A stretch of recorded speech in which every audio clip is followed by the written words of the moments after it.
Morning Anambra.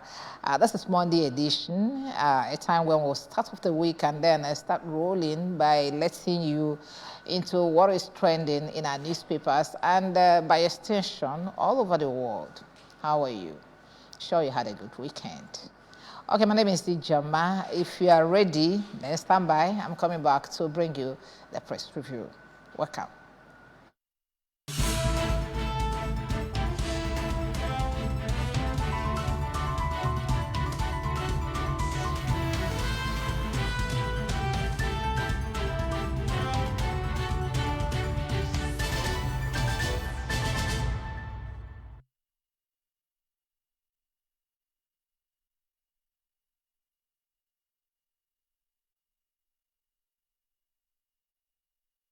Okay, welcome again.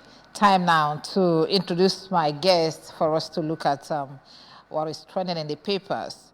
He is Onyeka Ebenebe. Onyeka Ebenebe is a public affairs analyst. Good morning, Onye. Good morning, viewers. It's my pleasure to be here today. Yeah, good to have you here. Yeah. Okay, let's begin from the beginning as usual. That's from our website where we'll have a lot of stories that are trending, but for want of time, we're going to look at 1, 2, 3, 4 of them now, and then you get back to the website to read details of this and other stories that are trending there.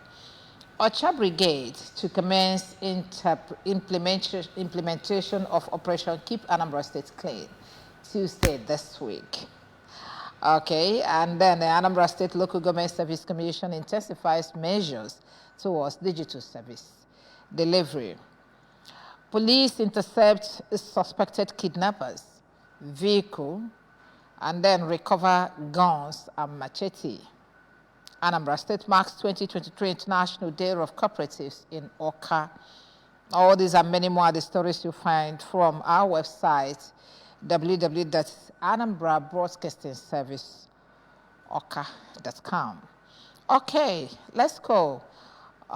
Implementation of Operation Keep Anambra State Clean coming up on Tuesday, and somebody somewhere will be asking, are we supposed to have a special day marked out for this? Cleanliness is supposed to be a daily affair, so that whenever you come at a place, even from your house to the roads and all the places, it's supposed to be clean. Onyeka, what do you say? Yeah.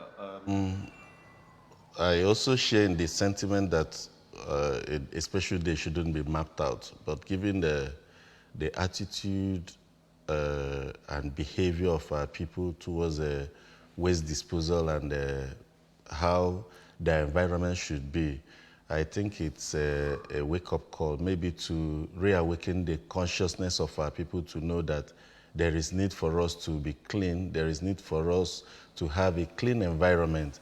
Because over time, what we have witnessed is that everybody does things as if it doesn't concern them. And government keep wasting money on desilting of our gutters, of our canals that have been blocked by indiscriminate disposal of waste. So I also think that it's a good call. Why that is in place, it's also good for such take-off day or a launch day or whatever it is that is termed to be sustained over a long period of time. Let it not just be a one-off intervention. It should be a regular thing, in the sense that at all times we need to have our environment kept clean. We need to sweep our surroundings to also reduce the incident of mosquito breeding of mosquito, that eventually, of course, you and I know that there are multiples of malaria drugs. Of course, at times you begin to wonder if these malaria drugs still work.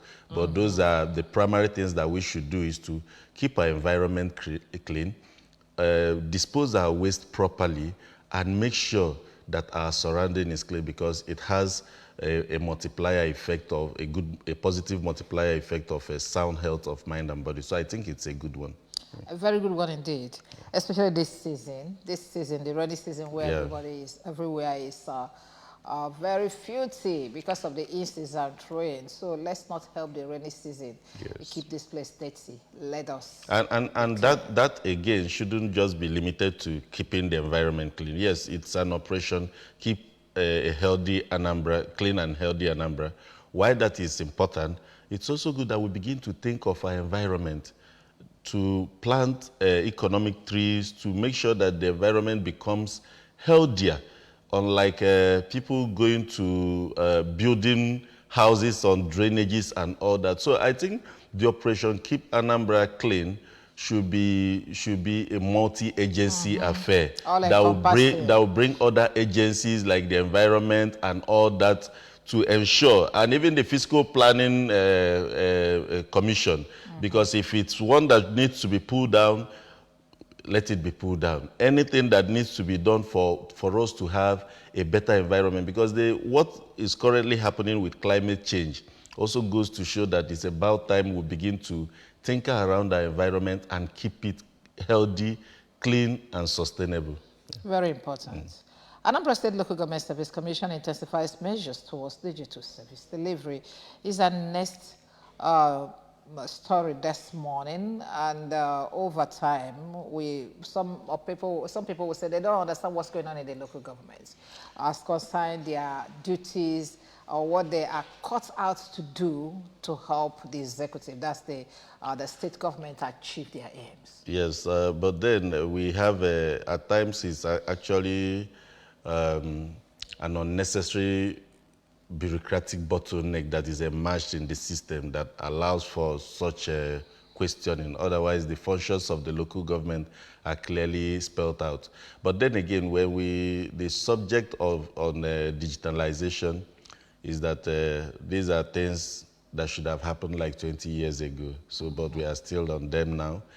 While we applaud such initiative, we think that much ado shouldn't be made about it. The digitalization process is indeed needed in this 21st century to have an improved workforce, enhance efficiency and productivity as well. So we need that so that we are moving into a period whereby you don't need to be physically present to sign off documents. We need to attend to document and issues that are presented to the local government with just a click of the button. So that way too, we're able to document accurately get information on the local government system. Unlike what we have at times, when you get to some of the local government, you see packs of heaps of documents.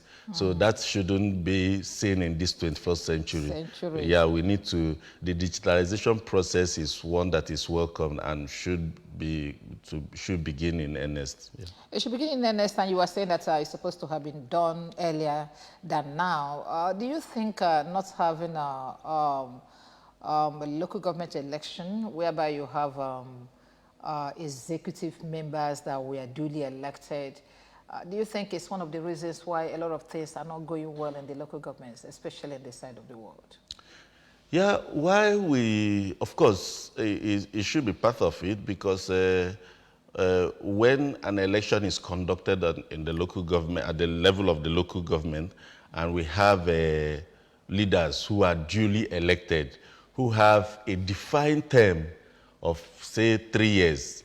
Now, I remember in 1999 when we had the man from Aguata, Dioke Muaro, and so many of them, who were all competing to emerge, to have the best in their to become the best in their local government. And they made a lot of impact. So that sort of impact, can only be achieved if you have an elected local government chairman. Because what we currently have is that the local government transition committee chairman are given a period of 3 months, after which it's renewed. Once it gets to 1 year, they are afraid whether they are leaving or they are not leaving. That, what do I call it now? That insecurity, in terms of job insecurity or position insecurity, becomes a problem. And the thinking is that once you come in, how do I get my own cut before a period of time elapsed when the executive the chief executive of the state begins to think of, okay, it's about time, you need to leave. So, but when we conduct a local government election, and people coming through a process that is transparent, a process chosen by all and sundry in their community, in their locality. Now the onus is on delivery. People are expecting you to deliver, and you must deliver. And when part of the delivery is how do I improve the system to serve better? So election, of course, cannot be neglected. I think it's very key to also see that some of these transformations are happening and happening fast too. Okay, before we look at the papers, let's look at what is going on in our state security-wise. For some time now, maybe a few weeks now, we have noticed that there's this a steady clampdown on criminals in the state, and some analysts are attributing it to the arrival of the new commissioner of police in town, that's CP Aderemi Adoye, who, of course, seems to be one of us because he has spent a lot of his years in service in Anambra State. So it's like he really knows who we are and how to get along with the people of the state. How can you assess the security situation in Anambra State now? Well, the crime rate, as it were, because based on feedbacks we get from people, it's not one that one should be very proud of. However, we've had cases of clamping down on these anti-societal agents, and both in their hideouts and all that. But the problem I have, when you made mention of the arrival of the new commissioner, the first question that comes to my mind is that is where we have a problem of institutional capacity to address certain issues. We mustn't need one strong man to come in and turn around things. The mechanism, the institutions in place, the police force, the information gathering department of the police, the DSS and all that, I think they've not really done what they should do. And sadly, I'm not in a position to talk about it because it's a security issue, very sensitive. However, I think there is a complete absence of information gathering in our security system, and that has also increased the crime rate. Otherwise, while it's also good to attribute the recent successes to the new commissioner, it goes without saying to say that the police force needs to strengthen its departments. That institution of police should be strengthened in the sense that even if it's a novice that you put at the helm of affair, those systems are already working to arrest crime in the state. Not minding who is there. However, the knowledge of the environment is also very important. It's also key in trying to address insecurity issues. But we need to improve. We need to improve. There are lots of pockets of kidnapping going on here and there. In as much as the state is investing so much in security, it wasn't as it was before, especially in the early period of this year. So it goes to show that efforts and resources are committed every day to ensure that we get the security issue addressed. However, there is need for improvement. All right, thank you very much. Let's now look at the papers this morning.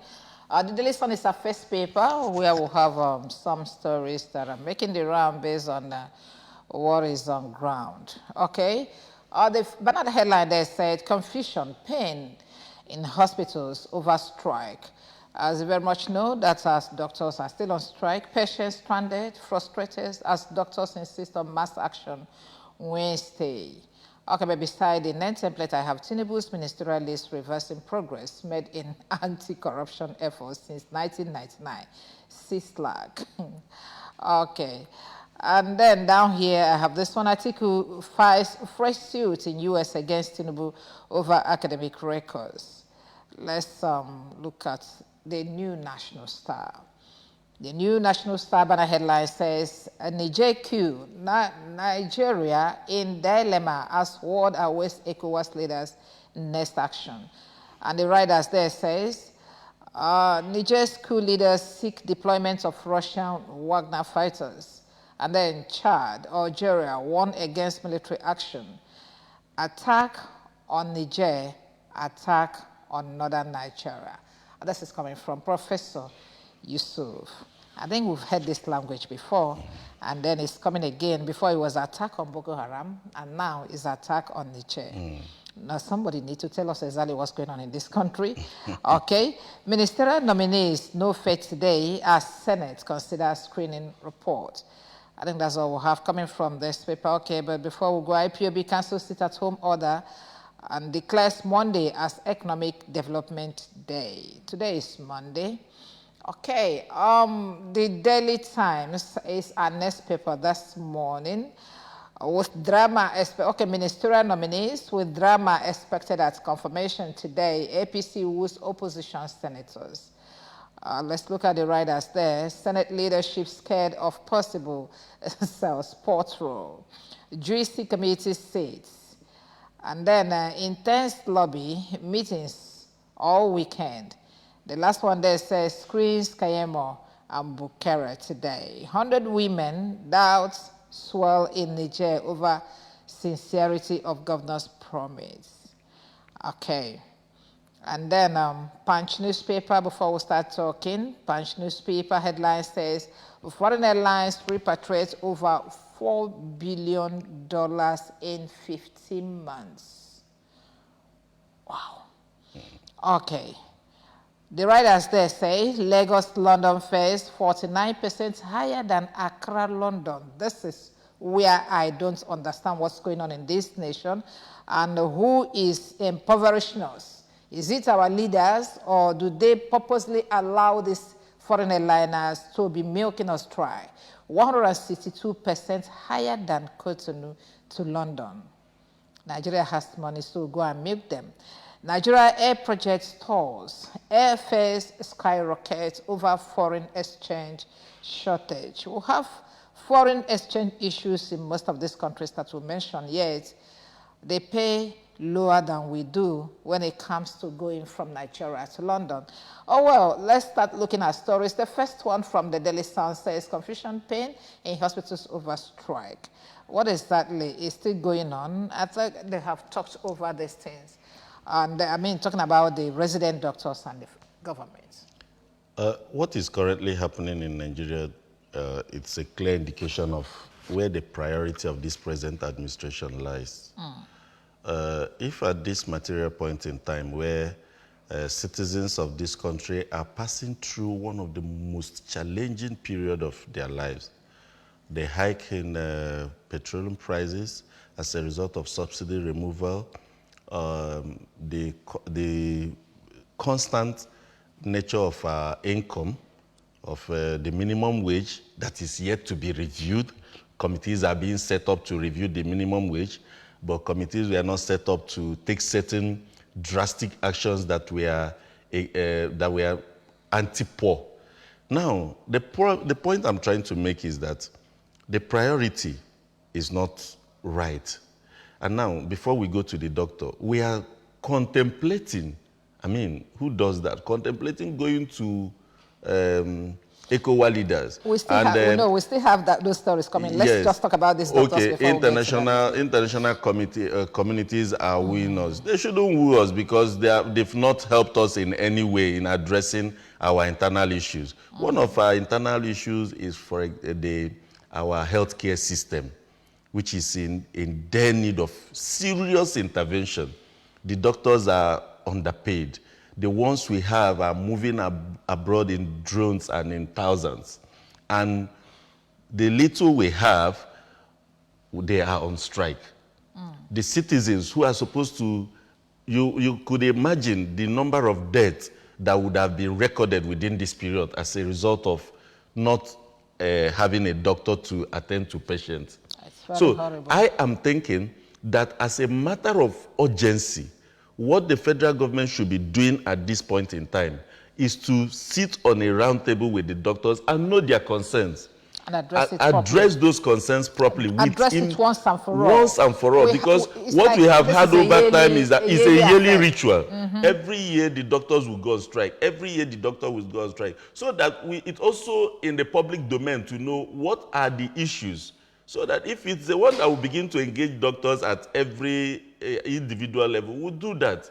Because what is currently happening, I bet you, so many cases that are unrecorded, people don't get to know about this until one takes the bold step of writing it on social media pages. You see cases where you come to a hospital, the doctors are on strike, the patient who is supposed to be attended to loses their lives. And these things are, they are so painful because you know that these ailments are treatable, but because the doctors are not on seat, it becomes and sometimes you don't even blame these doctors and perhaps some of the professionals that are agitating for improved wage, some service delivery, and then wage.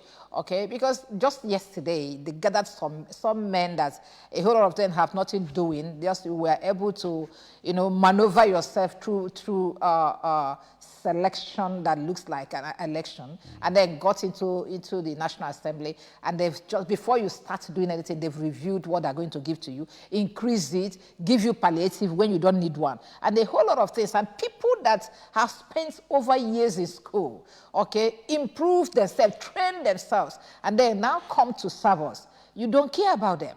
Nobody talks about them. The lecturers, the doctors, a whole lot of professionals. But people that are not doing it, that have nothing to contribute in the economic affairs of Nigeria, you are reviewing what you'll be paying them for sitting idle in the National Assembly. It's so annoying. That is one side. What about the minimum wage? How have governors, the president, addressed the issue of minimum wage? Yes, in Anambra, we've had a 10% an increase in the minimum wage, but then there are still things that needs to be done. The minimum wage, for crying out loud, needs to be reviewed as urgent as possible. People are suffering. The purchasing power of Naira has drastically reduced. So those are the issues that need to be put on the front burner. Yes, the doctors are on strike. Lecturers too are probably, their issues have not been addressed.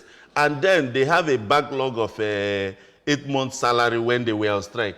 All of these are issues, but the priority of government is first, review the take-home pay of senators, of House of Reps members, and you begin to wonder, what kind of a country are we in when a senator takes nothing less than 30 million on monthly basis, whereas the government cannot even pay 30,000 as a minimum wage. So those are serious issues that needs to be addressed. I think this country needs a national conference again, or probably implement the one that we already have. Let's see what the conference will look like in the coming days. Article 5 fresh suits in U.S. against Tinubu over academic records. This is another story we'll have coming from this paper. But I know that on Friday we heard that the one that he filed was struck out, but before then we heard that he withdrew it, and then it was struck out by a judge and handling that case on Friday. And just today we're hearing a different filing. Onyeka, what exactly is going on? My take on this is that these are monumental distractions, and we shouldn't be bothered about it. At the end of the day, the onus lies on the judiciary to pronounce judgment and then do the right thing, because Nigerians are hopeful that possibly we might have a judicial system that will live up to its billing. But for me, I don't think, the way I feel this morning, I don't think one should be distracted with the issues of filing academic records, because if we should go by what has been presented to us, there are certain individuals that were not even qualified to have contested for the position of presidency of this country. But they eventually did, and then the INEC also made the pronouncement. So we leave it at that. Okay, we'll leave it at that. Let's quickly talk about this before we get to the main story that is in all the papers of the burning issue on ground now. That's the ministerial list that are coming up for perhaps approval tomorrow. We saw what happened in all the, some of the ministers that were screened. Or some people say they don't have certificates. Some say they have it there at home, but we don't feel like giving it to you.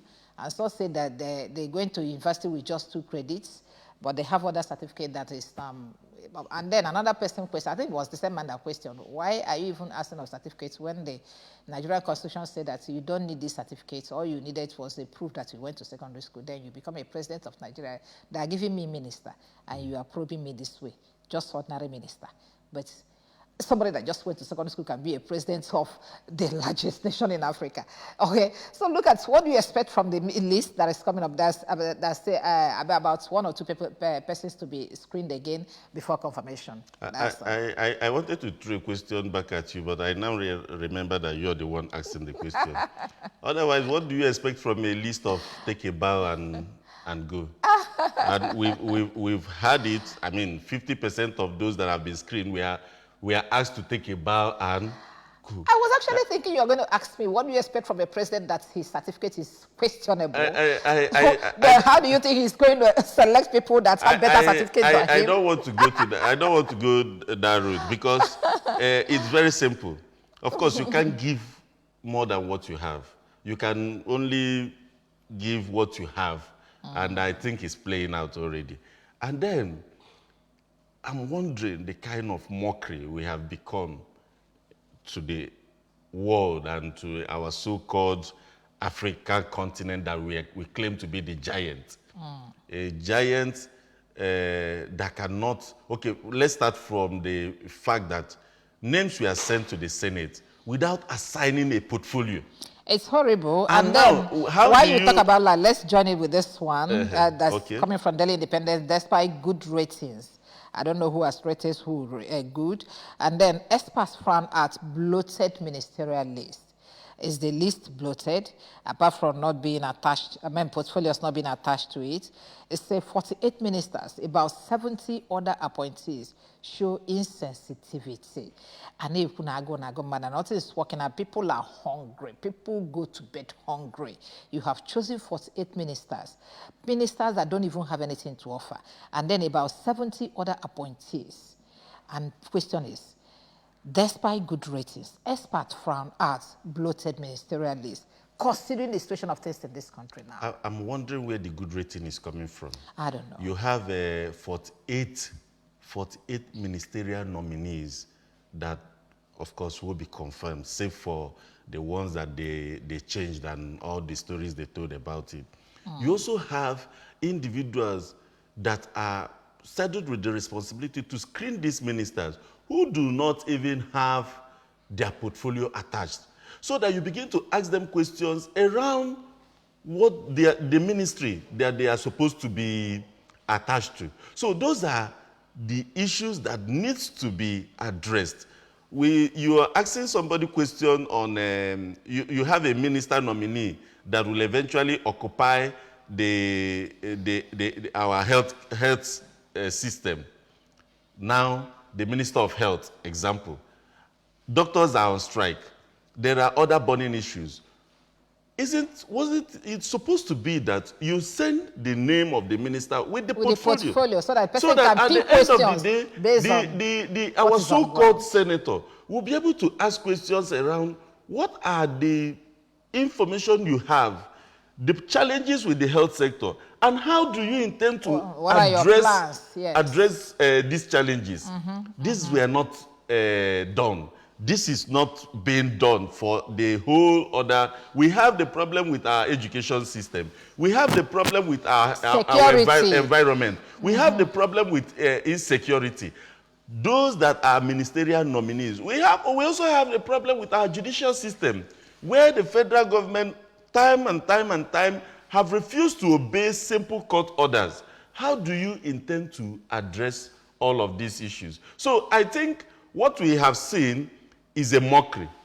And whatever report that emanates from that process is just one of such reports of a corrupt system that will be reeling out to Nigerians because it lacks substance, it lacks merit, it doesn't inform anybody. Rather, it deforms all of us. So for me, it's a no-no. It's a no-no. Okay, we're still going to look at this airline issue, but let's look at other papers finally. Federal government, that's Nation newspaper, federal government states open talks on minimum wage review. Okay, we've talked about that. Nigeria may incur over 2.98 trillion naira double defense spending yearly. Okay, that's coming from the Guardian newspaper with a very serious picture there. I don't understand who is warning who here about sanctions. Okay, subsidy, how repair of refineries may ease economic plans. I heard the president started talking about referring to Port Harcourt refinery again when they told us that that of the what do you call it, Dangote refinery that was supposed to start working since June might not even come up until next year. Now they have shifted our attention to the Port Harcourt refineries. Okay, appeal court, federal government, local governments have authority to celebrate contracts and then register marriages. As ECOWAS ultimatum expires, Tinubu mulls options, meet governors of states bordering Niger. This is coming from This Day newspaper with pictures of the power players there. Okay, the last paper we have here is the Daily Trust that has the same story we are going to look at now. Niger copies adamant as deadline ends. Let's look at the riders. Okay, civilians join security forces for surveillance. And then Niger troops deny Nigerian soldiers access to Boso. And then ECOWAS mom over next line of action. The tight security in Jibia, Ilela, and Megatari borders. Okay, Tinubu meets Sokoto, Kebbi, Katsina, and the Jigawa Yobe governors, even as the senators have warned him that war against Niger is war against the North. Okay, female soldier killed captain in Adamawa. Indian-bound couple excretes 184 wraps of cocaine. Man discovers his wife of 15 years had second husband for 7 years. 141 local governments at high risk of diphtheria. That's coming from federal governments. Okay, airline, before we look at the Niger issue, foreign airlines repatriate over $4 billion in 15 months. And we Nigerians pay the highest rate to travel from this place to any part of the world. Why is it so? Is it a case of go and milk them, they have money, or a case of some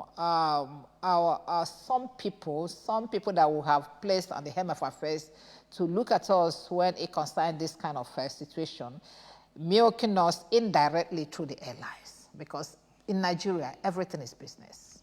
I think your last submission is actually the right submission.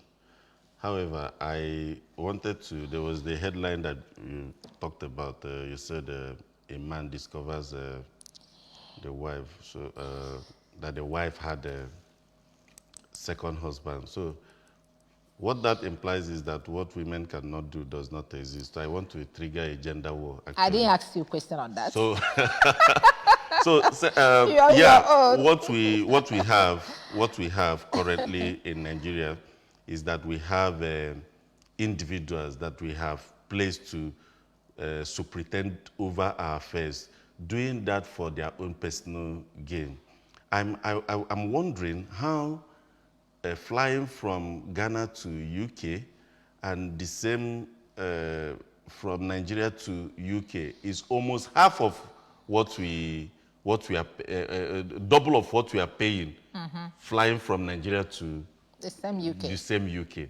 So it goes to show that there is something that is going on, because the distance, maybe I'm not well informed about the distance and them, but there are It's issues. almost the same thing. Yes, it's almost the same thing. There are Flight from Nigeria to Ghana issues. is not up to 1 hour. And then from Nigeria to London is 6 hours. It's 6 so hours. if this is 6 hours and this, no, it's almost the same time, the same 6 hours, So maybe difference of minutes. the point I'm trying to make is that we have similar case with the DSTV issue. We have similar case where the Nigerian market, being the largest market, still pays higher than other country. So it goes to show that for some persons who are superintending over or who are sitting on behalf of Nigeria to negotiate with this company, they are actually doing that to enrich themselves. So I think it's blood money Exactly. that they are trying. The extortion on Nigerians is too much. And these are some of the salient issues that I thought that when this administration was coming in, that there was need to begin to review certain discrepancies with all this extortion happening in Nigeria. So, but no, that is not the. Okay, you were actually expectant. Okay, yeah. that's so, good. Yeah, I was actually expectant because it was our turn. So you don't give what you, but you have told us that you don't give what you don't have. If you are fantastically corrupt, like Boris Johnson, the former British Prime Minister said, so what are you going to give out if not corruption? Yes. Okay, let's look at the last story. What's going on in Niger and the role Nigeria is playing, Big Brother Africa. You know, what exactly is going on, even despite all the warnings that is coming from every quarter. This morning I heard about the bishops and the other religious body still warning the president not to go ahead. The Senate has said no, not basically no, but at least we have not really seen the reason for us to go. If we are going to go, well, let's watch out what's going to be the next line of action from these guys. Why are we taking it personal is my question. Is Niger Republic coup against Nigeria as a nation? I think we have an extension, by marriage of convenience. I think we have something to do with Niger that we've not come out clearly. Government have not come out clearly to tell us. Example is that I remember when we had to do a rail line from Nigeria to Niger, and you begin to wonder what are the economic importance of such infrastructure. Now we are now back to going to war with Nigeria. First is that I think it's a signal, it's a very strong signal to the political class. What happened in Niger is a very strong signal. And instead of us strengthening our institution, instead of us improving our electoral system and giving to the people what they want, to avoid what happened there. Because the rate of hunger in the land and every other thing could trigger anything. Could trigger the supposed assumption that a military man in the barrack will say, no, these guys have wasted money, that it's about time we come in to do things. In as much as we don't support that, and in as much as it's something that happened in the 17th century, it's no longer attainable. However, it's a clear warning sign. But my worry is the fact that Nigeria is even thinking of a military assault on Niger when our economy is sick and is ailing, is in the hospital, and we are hoping that something gets done as quick as possible to revive it. Then you are trying to pull the scarce resources that we're already battling with to go and invest in a war that will yield nothing. And another concern is the fact that they say that other countries or international communities are waiting to see the action of the leaders of ECOWAS. For me, there is no action. It behoves some government to go to Niger. If a delegation should be sent to Niger and sit with their current president, as it were, sit on a round table and know what are the challenges. How do we transit back from this military era that we have plunged into to a civilian era? If there are conditions, how do we meet the conditions? How do we strengthen our electoral system to make sure that what the people want is what they got? So that is where the problem is. And then this international romance with foreign countries that has milked Africa dry. I think those are part of the reasons the guy gave for toppling the government. So those are issues that should be looked into critically, not waging war against Niger. We need to come to a round table to have this conversation. This conversation needs to happen. And if we are afraid that the thing that happened in Niger might also happen in Nigeria, then it's a good wake-up call for all of us to sit up and do the right thing. Okay, there's this school of thought that the president is investing too much interest in going to war with Niger, that whatever he's doing is personal to him. Of course, because we know in war situation, a lot of things will be suspended. Maybe the judicial system, legislative system, and a whole lot of things. And if that happens, that means that whoever is in power retains power until the war is over. So his war is going to last for 10 years. That means he's going to be there for 10 years. Do you see any kind of personal interest playing out from what what do you call it, the chairman of the ECOWAS is doing right now? I wouldn't want to go that route because there are a lot of conspiracy theory, especially when this kind of situation arises. However, the warning should be the Senate should never, the Senate should never approve any military strike or intervention on Niger. If the president has his own personal agenda, we are going to see it, especially in the days ahead, maybe the lobbying that are happening and all that. So for me, of course, we have a rubber stamp Senate. Yes, I am, unfortunately, and I'm very bold to say this. We already have a rubber stamp Senate that will even be worse than the last Senate. And I think that's a provision in the Constitution whereby the president has the power to override that of the legislation when it comes to this kind of situation, especially when it borders on the security of the territorial integrity of the nation. But then, that's not where I'm going. Where I'm going now, these warnings that are coming here, and of course you have leveled your own warning. Let's look at what's coming from the north. Perhaps because Niger Republic is bordered to those of them in the north, and then the relationship you have mentioned before, war against Niger is war against the northerners. One, very simple. I want to go very straight, especially with what we saw on social media. That is where we had, there was this picture that we had a border between Niger and Nigeria. I mean, it's one of the most laughable borders you can ever see or imagine. Now we have a porous border. And for me, I am assuming, I'm just trying to be very objective in my analysis here, that the North are afraid because in event of any war, of course, there would have been a very terrible romance going on between Niger and some part of the northern states. So they are afraid that they could be overrun in a split of seconds, not just because of the military, not because that we don't have a good military strength, no, but because we have an internal issue that needed military intervention, yet we've not been able to solve them over a long period of time. We have the Boko Haram insurgents. Of course, don't forget that it's still on. We have the kidnapping. There's this friend of ours that was kidnapped from Kogi to Abuja. We have those internal insecurity. The bandits. The bandits.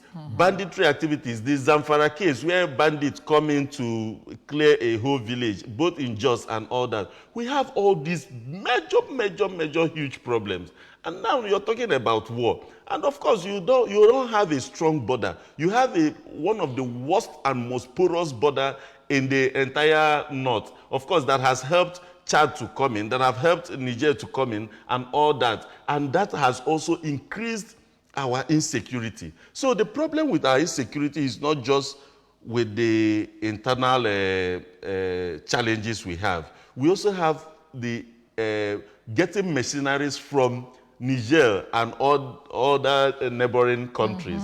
And those that mastered your nation. And those that have participated in this process, those that have participated in this process are warning, because